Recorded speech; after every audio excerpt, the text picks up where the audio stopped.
Organize Me Radio, Episode 6, Time Management and Productivity. I'm Naeemah Ford-Goldson.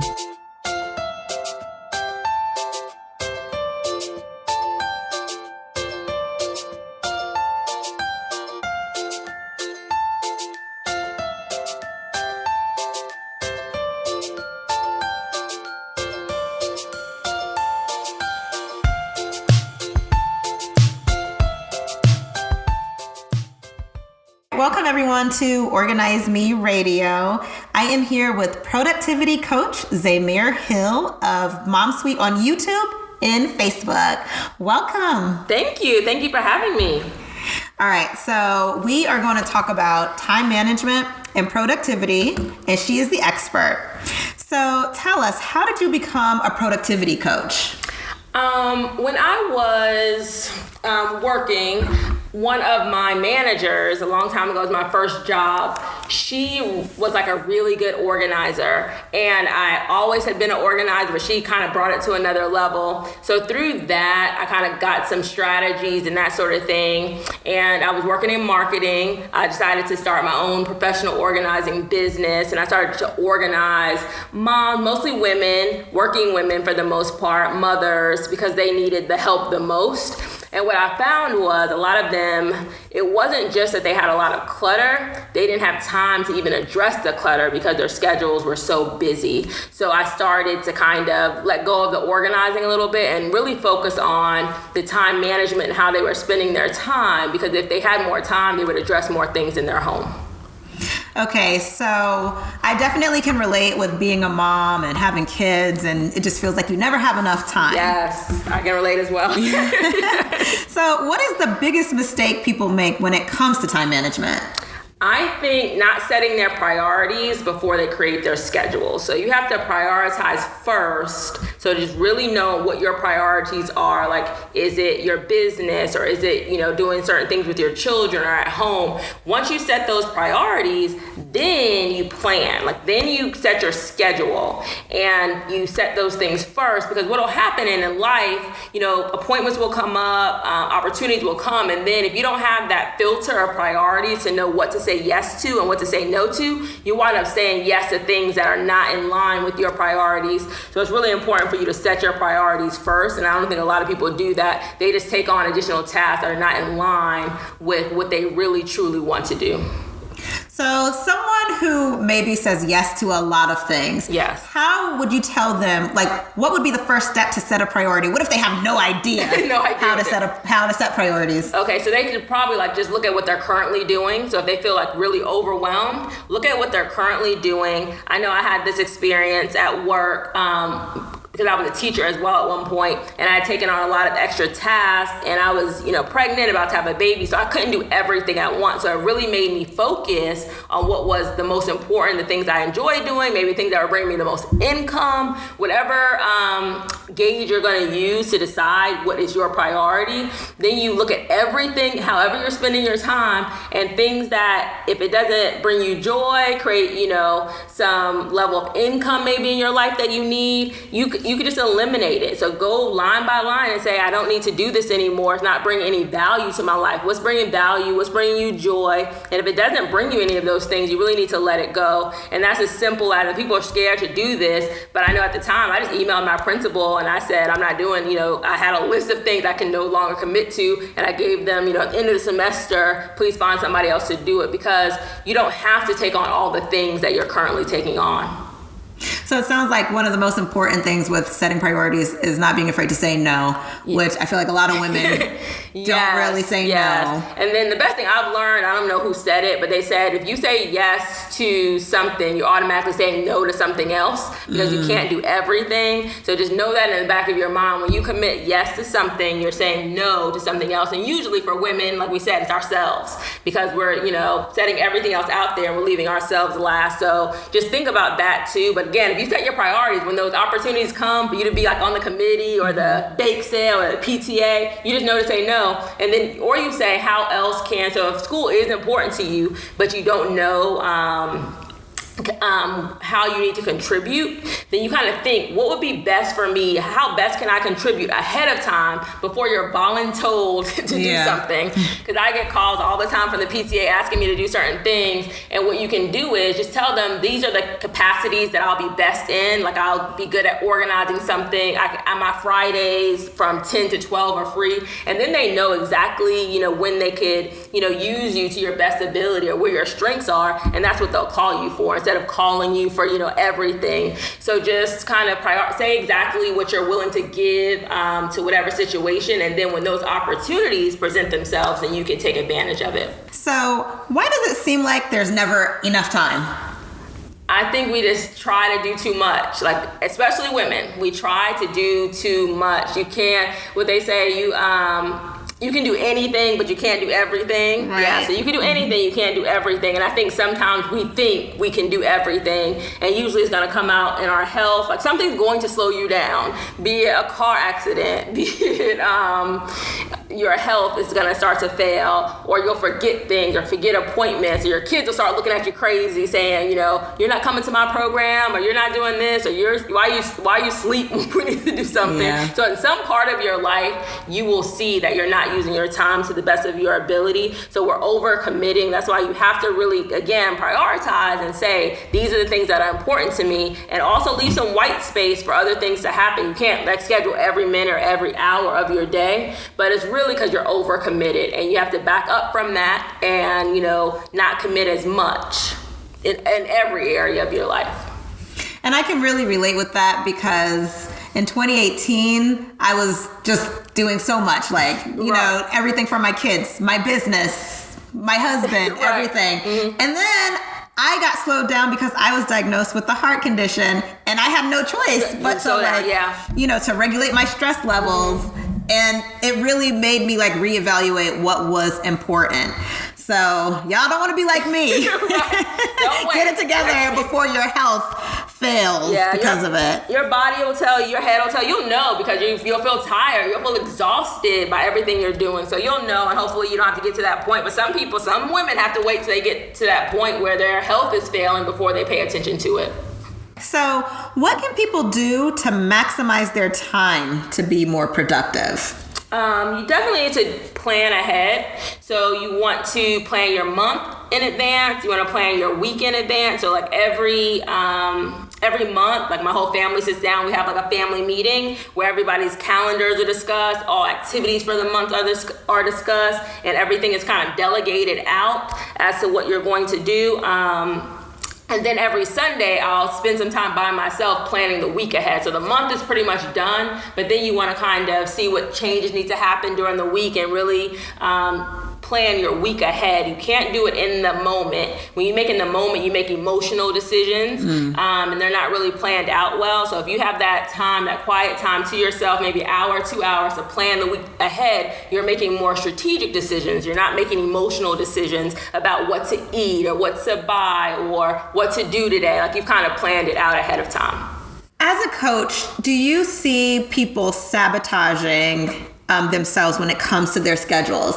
If they have a set schedule, but then they get off track and then just end up, completely messing up what they had planned. Right. So you could have a good schedule plan, and then life happens and you have to kind of get back on track. But I tell people to use a timer. I have a little hexagon timer that you turn it 15 minutes, 30 minutes, and you focus on whatever that task is for that time. Because most people get distracted. You get distracted by social media. You get distracted by, somebody calling you. You get distracted by a lot of things, just in your environment. But when you're really trying to accomplish something, it's best to say, okay, I'm going to spend 30 minutes on this, and this is the only thing that I'm going to do for the next 30 minutes, because distractions will stop you from reaching your goals or get you off track on your schedule. And again, don't make your schedule so tight, because it's bound to fail. So just put your main things that you need to. So even if you have a schedule of a lot of things, maybe circle the top 2 or 3 that you definitely have to do that day. So if everything else doesn't work out, you still feel accomplished.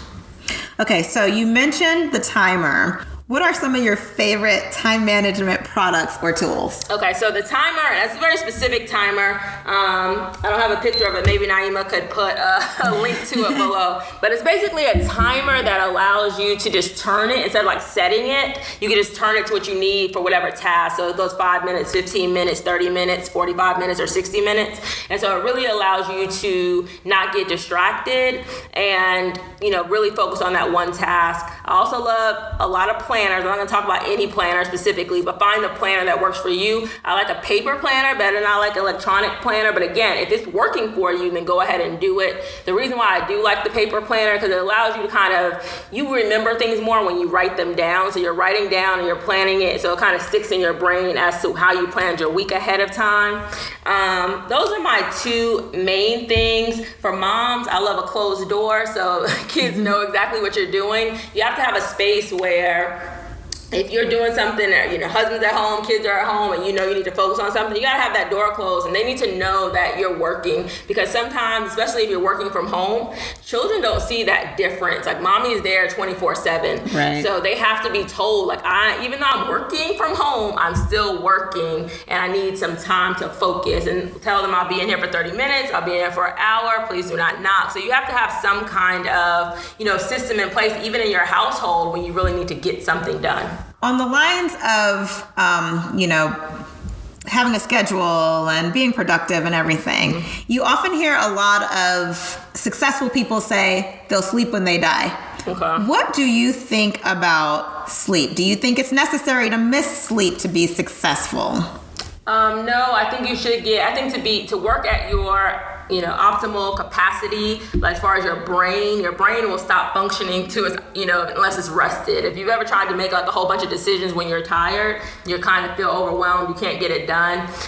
So I don't think you should be skipping sleep. I think you need to use your 24 hours to the best of your ability. So that means you probably can't do a lot of things. I know I've had to. I've taken on a lot of different projects. Mm-hmm. So there's a book called The One Thing. And so if you're feeling really overwhelmed, think about the one thing. If you had to, only one choice that you had to focus on, be it business or at home, what's that one thing that you would do? Because you can't do everything. So you're going to have to make some decisions as to what you're going to, spend your time on. So I do get 7 to 8 hours of sleep every day. I do wake up at 4:30. So there are some, so there are some sacrifices you have to make. Like I go to sleep at 9:30, so I don't watch like movies or late night TV and that sort of thing because I'm usually in the bed. But that's a sacrifice because I'm trying to reach certain goals and I know I need some quiet time. If the kids are waking up at 6:30, that gives me about 2 hours of uninterrupted time, and I couldn't find it in the schedule, at night or that sort of thing because the kids are home and homework and all of those kinds of things. So I think you still should be definitely getting 7 to 8 hours of sleep, but you have to plan the rest of your 16 hours? That's like 24 hours. The rest of your hours have to be done. You really have to, again, prioritize. Prioritize. Sleep should be the first thing you put on your schedule just so you can function to the best of your ability. So what are some good time management tips for parents?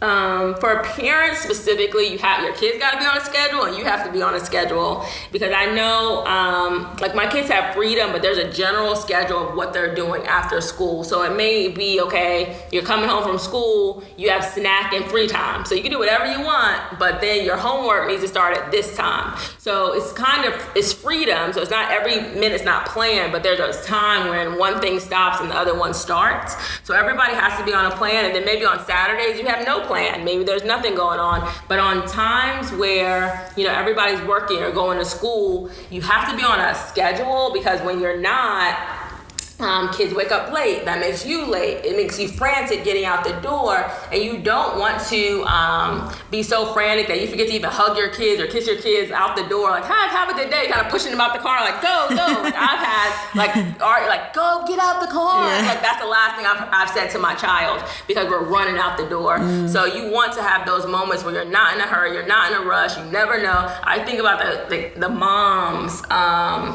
where they had the school shooting. Yeah. Like, what were those mornings like? Like, you never want, that's like the worst case scenario, of course, but you never want your child's, last time, even when them going to school. So say nothing happens tragic, they're just going to school, but that school, now everybody has a bad attitude or, just have a negative morning, and that kind of will affect their day. So I try as much as possible, like having that plan in place allows us to get out the house more peacefully and more happy than, I've had days where here's your granola bar and drink your water, drink your juice box in the car, and that's your breakfast. And I've had the time you having waffles and stuff, and that's always better. So I think a plan helps everything run smoothly. And usually your children, once they love routine, that's what they do at school. Mm-hmm. So I think if you go to your child's school, especially if they're in elementary school, they're on a routine all the time. Those kids, they couldn't even manage the teachers with these 30 kids without a routine. And so when they come home and there's no routine, they're kind of just like, they're almost lost, and it's kind of chaos to them. So they would appreciate a routine, even though they might fight it at first if you've never done it,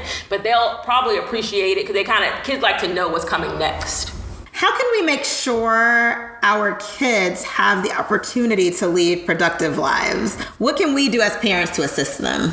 I think definitely have to model it. So kids, whatever you say kind of like counts for less than what you actually do. So you have to model so for example, if my son, we're like, make up your bed in the morning, and then our bed is not made any morning, they will call you out. As soon as they get old enough, they'll call you out. Why don't you make your bed? Right. So I think we have to model it first, and then give them some choices to see, like, how do you best, like, my children were cleaning up, like, the living room or something, and they're taking one thing at a time up to their rooms. And I said, wouldn't it be smarter for you to put them in a basket all at once and then go back up, and then it'll be faster, then it'll be finished faster? But I didn't tell them to do it that way. So I suggested it, because kids like some level of control. Mm-hmm. So I'll suggest it, but I won't tell them. And usually they wind up doing it anyway, because the way you're doing it is going to take you probably 20 minutes or so. The way I'm telling you to do it is probably going to take you 10 minutes. Then you get back on, games or watching TV or doing whatever. So just kind of suggesting for how they should do things, and then let them decide. So my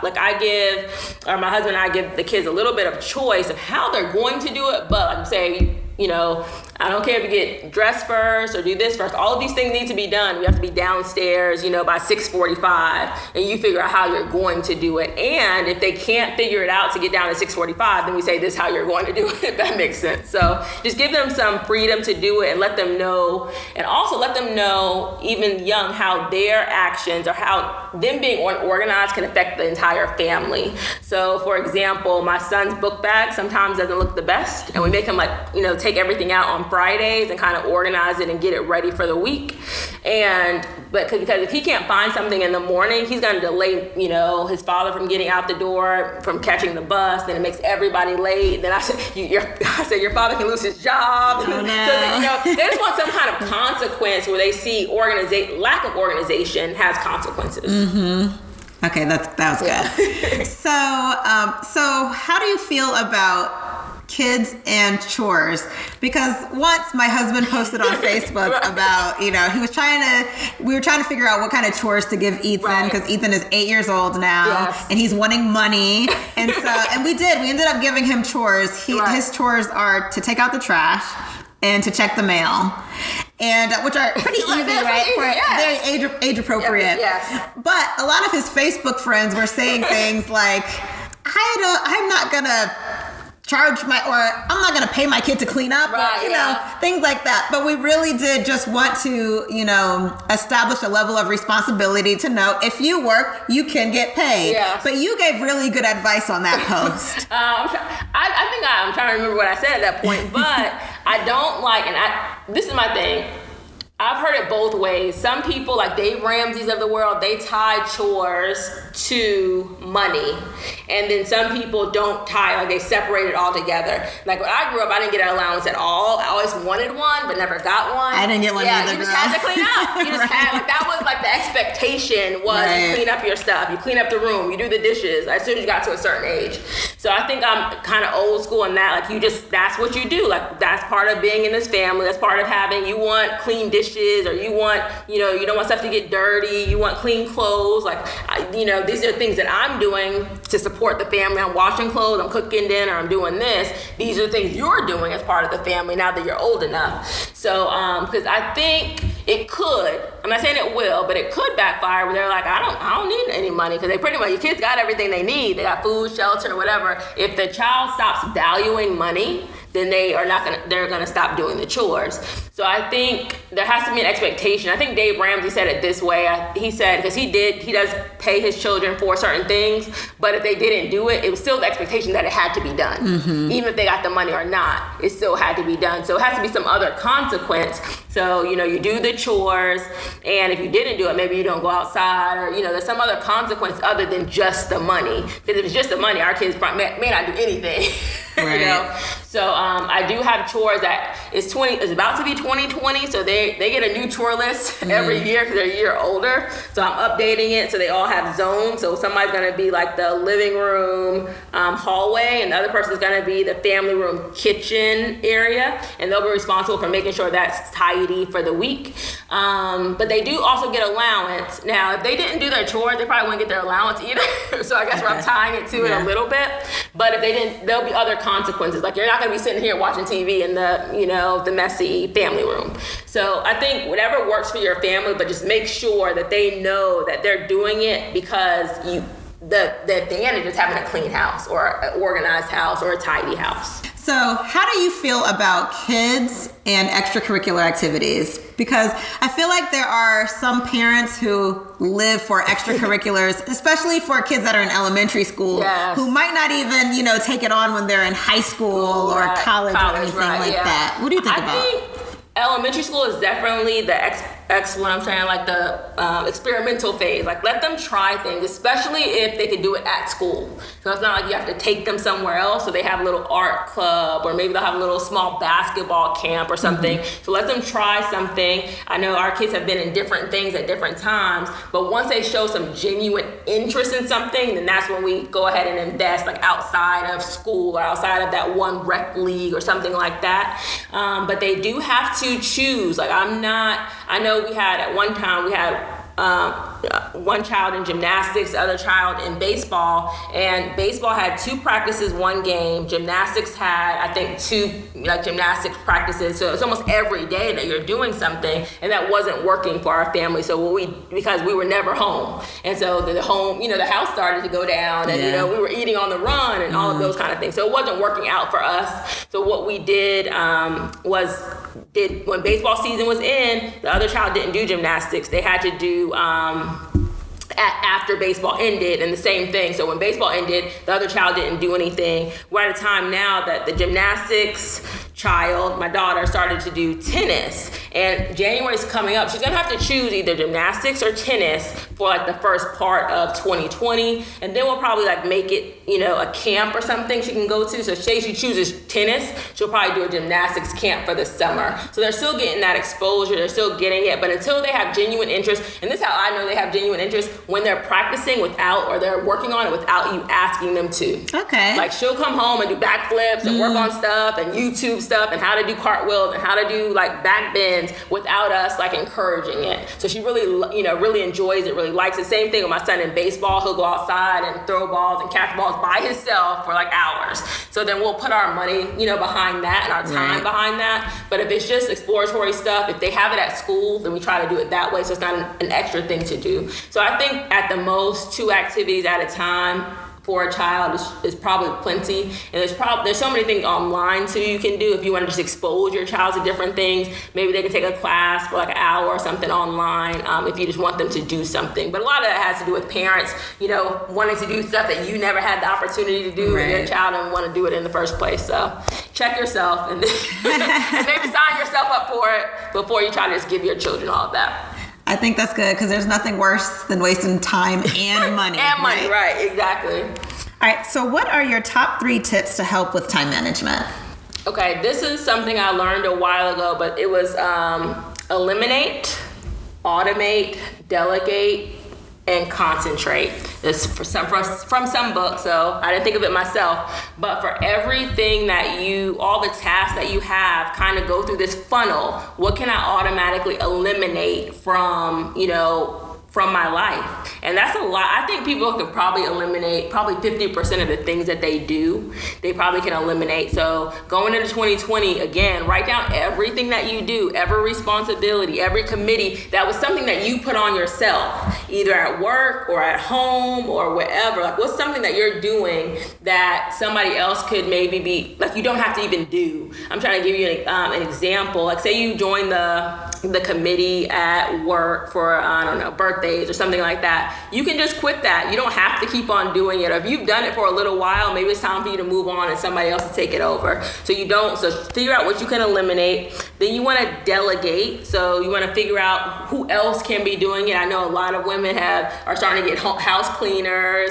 and, people that if you can afford to do it, that's probably something you don't want to spend your time doing. Be it, some people are getting their laundry done by other people, their landscaping done, whatever, you're spending a lot of your time. It's not a joy for you. If you can afford to, you may want to delegate it to other people. Definitely delegate if you have a big family. I think when your kids are 10 and up, you shouldn't be doing any chores other than your own room, your own room and your own bathroom, really, because those children are using the majority of the household things. You're cooking for them, you're cleaning for them, so they should be able to take care of the general spaces that they use.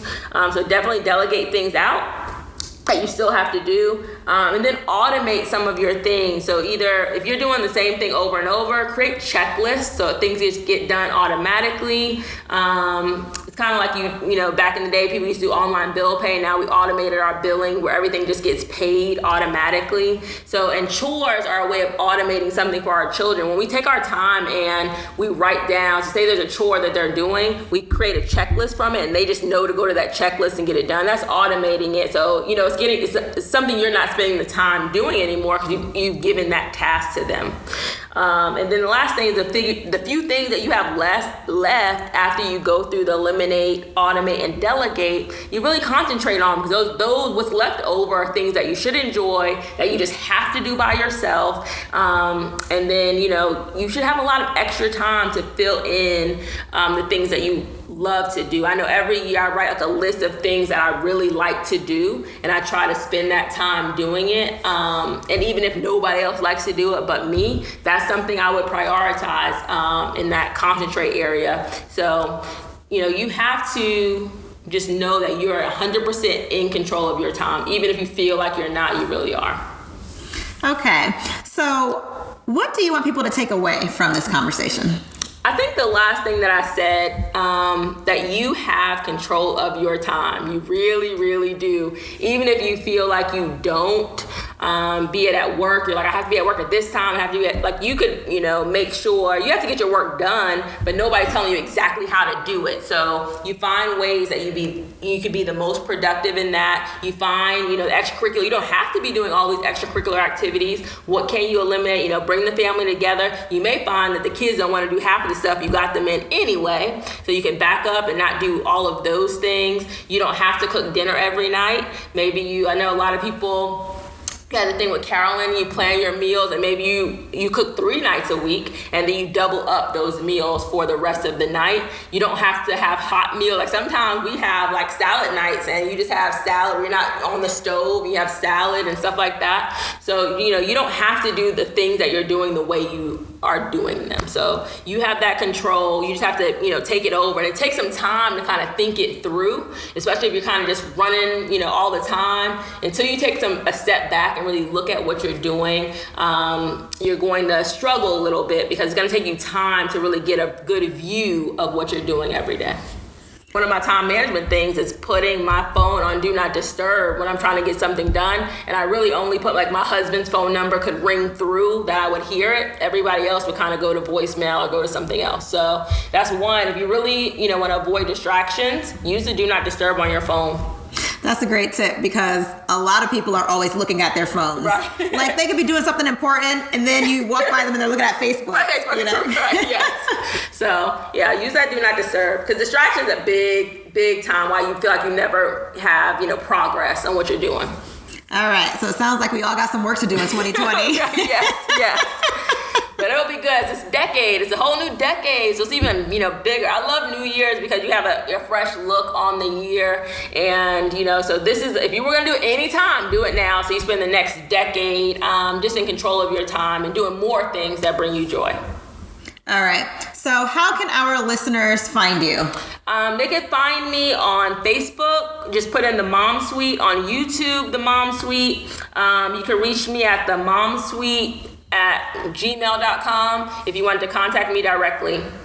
Okay, Mom Suite spelled so THE, like the mom, MOM, suite, and suite is spelled like a room, SUITE, suite. Okay, well, thank you so much, Zamare Hill, for joining us. And make sure to tune in next week for another episode of Organize Me Radio. Be sure to follow me on all social media platforms. You can find me on YouTube, Facebook, and Pinterest under Restore Order Professional Organizing, Twitter at Restore Order, and Instagram at Neems_organizes. And remember, get organized, go further. You're listening to Organize Me Radio. I'm Naeemah Ford Goldson.